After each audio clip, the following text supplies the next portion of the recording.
All right. Okay. You're good. Hey, boys and girls. Welcome to week 3 of March. I hope you had a great week. Miss Lacey here, and I hope that you have put patience into your everyday life. That is our life application for this whole month. So we've been talking about that all month. And also our memory verse is wait for the Lord, be strong, and don't lose hope. Wait for the Lord. That is Psalm 27:14. God wants us to be patient, so let's listen to him and have a great week.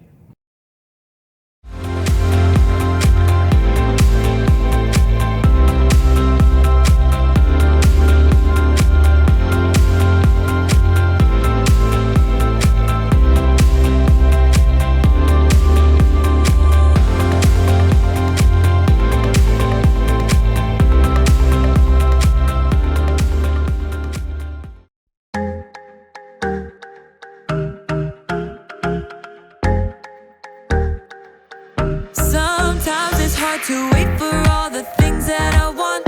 Sometimes I kinda feel like it's just taking too long to get the things I want, what I think I need, but I know you know what's best for me. I'm gonna live what I believe. I'm gonna wait 'cause I know you're still working. I'm gonna have patience 'cause it'll be worth it. I'm gonna have faith, I know you have a purpose. I'm gonna wait 'cause I know you're still working on me.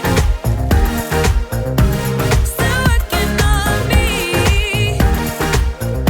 I know that sometimes I just need to slow down and trust that you are working all of this out. You know the things I want, what I think I need, but I know you know what's best for me. I'm gonna live what I believe. I'm gonna wait 'cause I know you're still working.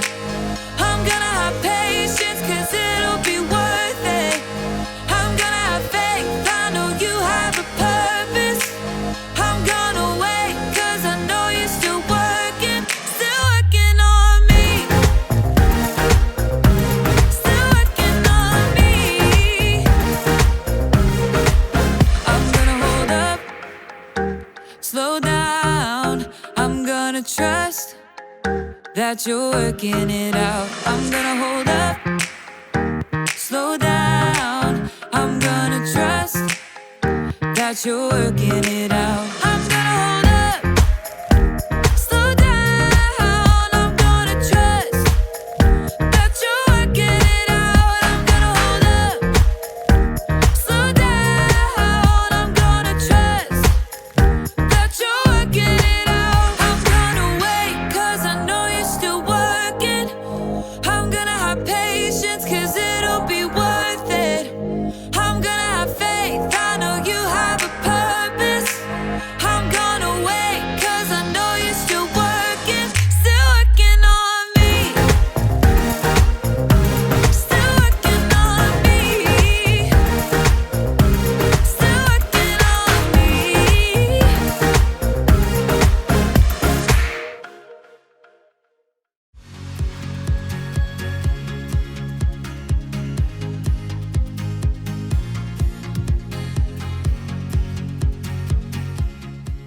The first step will be to mix together precisely 1 cup of sugar with 1/2 cup of softened butter.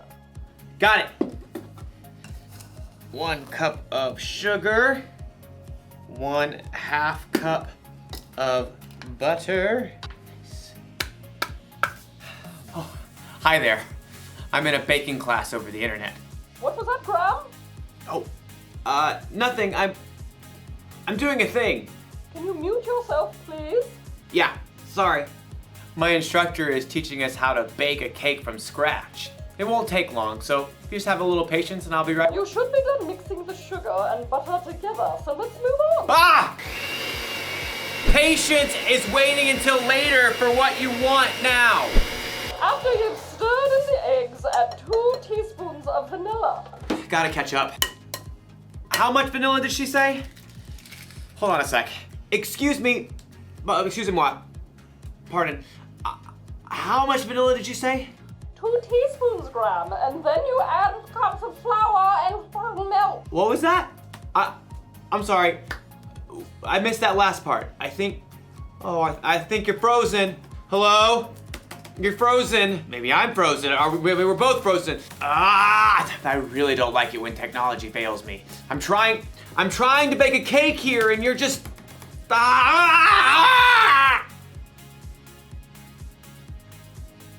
and I have to wait until it unfreezes before I can make my cake. You know, sometimes we have to wait for things when we really, really don't want to. Just like in today's story. And sometimes, also like in today's story, we don't wait. I am making this cake. How much milk and flour did she say? I don't know. We'll see you soon. Oh! Yeah. Yeah.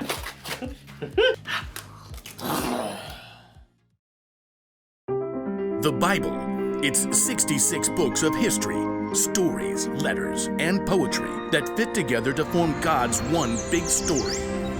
The epic adventure of how He created us and loves us so much that He made a way to rescue us.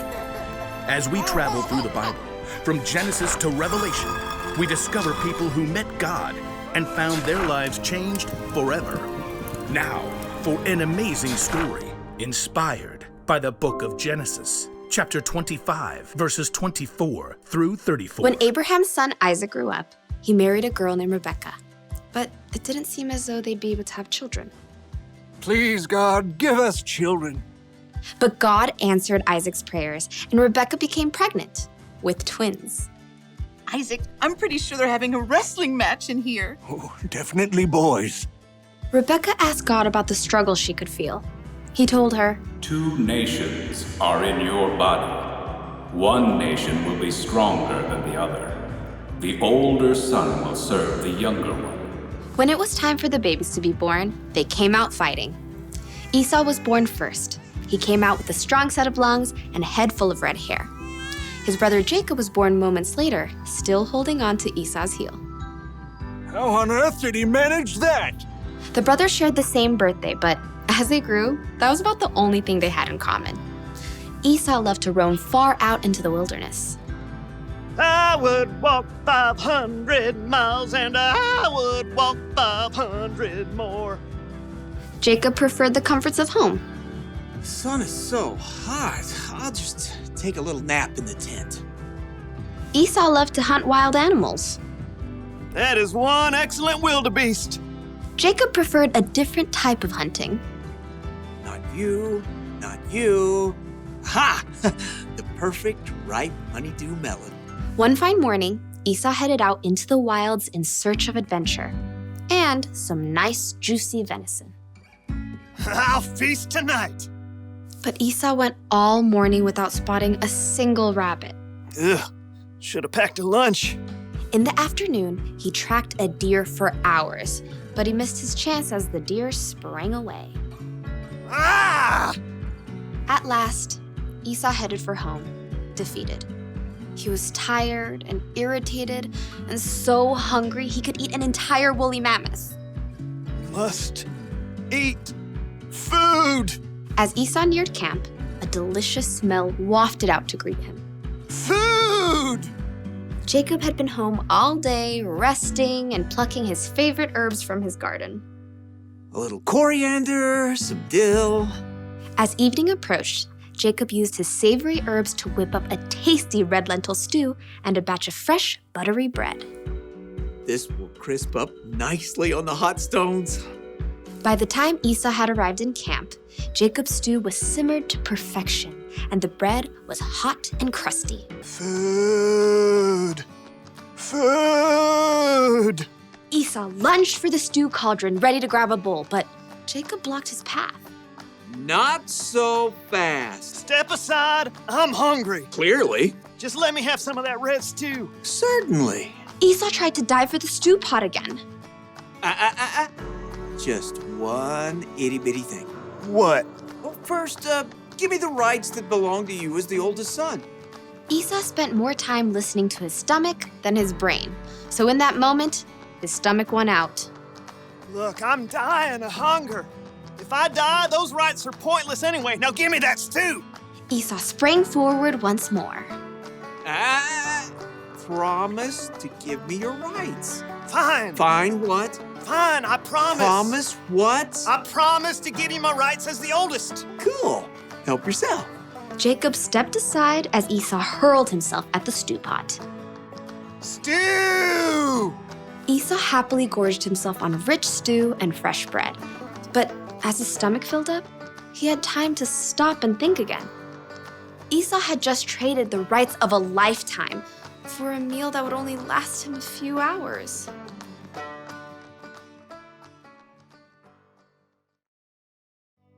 Let me give you a little advice. Don't bake angry. Instead of making a cake, you end up making a mess. That's what happens when you lose patience. You make choices you normally wouldn't make and it ends up costing you. Losing patience ended up costing Esau his birthright. His brother Jacob ended up being in the family line of Jesus, so who knows what all Esau missed out on by being impatient. When we don't learn to have patience, we get frustrated easier. With ourselves, with others, with technology. There's really nothing good that can come from being impatient. So think about that when you're waiting for your turn on a video game, or when you're waiting to say something while someone else is talking, or when you're waiting for the internet to hurry up and start working again. Having patience is better than losing it. Slow down. Or you could hurt yourself or someone else. Or you could end up covered in cake batter. Here's the one thing to remember today. If you don't wait, it could cost you. If you need help waiting, ask someone you trust to come alongside you and see. Are you there? Oh. You're not frozen anymore. I lost you there for a minute. Technical difficulties. I see. How's your cake? I think I'm gonna need another lesson. Very well. Same time next week? Sure, I can wait. I may have the place cleaned up by then. Pardon? Nothing, it's a thing. I'll see you next time. So, how much flour was I supposed to use? 2 cups. How much did you use? All of it. No, that was wrong. Okay.